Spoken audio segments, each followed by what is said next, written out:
Yeah, I think there's two common mistakes that we see, and they're really easy to make. The first one is we're in this world right now where everybody wants to measure everything. So you want to say, I put in $10, I got $20 back, I made a smart decision. And so what that leads to in marketing is you invest in the things that are directly measurable, like search, for example. Because in search, you can see how many click to convert did you get. But what it misses out on are the 95% of activity that happened before that search and purchase occurred. So I'll use a sports analogy. And pardon me to you or any of your listeners if you're not a football fan, but if a head coach looked at their play sheet and said, which plays do we score touchdowns on most frequently? They would say, oh, it's the quarterback sneak or the fullback dive. It seems like half the time we run those plays, we either get a first down or a touchdown. So let's just run those every single play. Nobody ever says that. Right. There's a lot of things that had to happen, either get in position for the first down or the touchdown. You're not always on the 1 yard line to run the sneak. Yeah, exactly.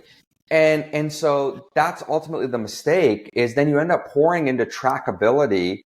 There's limited reach and you're not organically growing your business. You're only reaching the people that are actively searching. You're not doing anything to generate demand, generate brand distinction, build brand awareness. Those are the things in the long run that can actually make you less dependent on Google and save you money, because you're going to be bringing more people to you organically. I'll give you an example on our own business.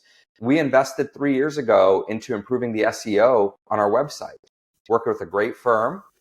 And we now are seeing much higher lead quality from our organic search than our paid search, so much so that we're going to shut down the majority of our paid search campaigns. Wow. So you couple the brand building we've invested in with the SEO, and we're not paying anywhere near as much, and we're getting more qualified leads out, but it takes time.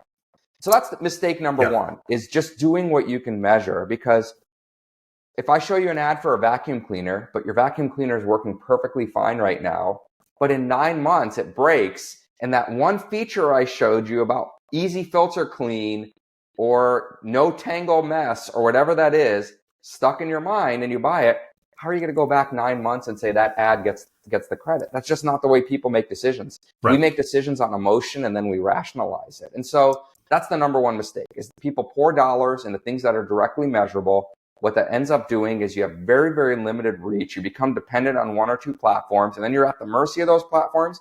And over time, you just end up spending more and more. The second mistake that we see is it's really easy to want to share everything. When we're working on a business, whether it's our own business or we're working for a company, we're proud of the things we're doing, and we want to share everything we're doing that's better than the competition. But we have to remember, consumers see 4,000 to 6,000 ads a day. And the ones that resonate are the ones that speak to us in terms of a pain point we may be experiencing. And they're simple and easy to digest. That's what breaks through the noise.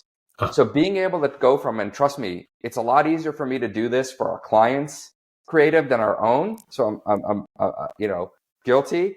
But it's really easy to say, these are all the things we do really well. But it's really hard to hone in and say, these are the one or two things that really stand out for our customers that make a difference versus the other choices on the market.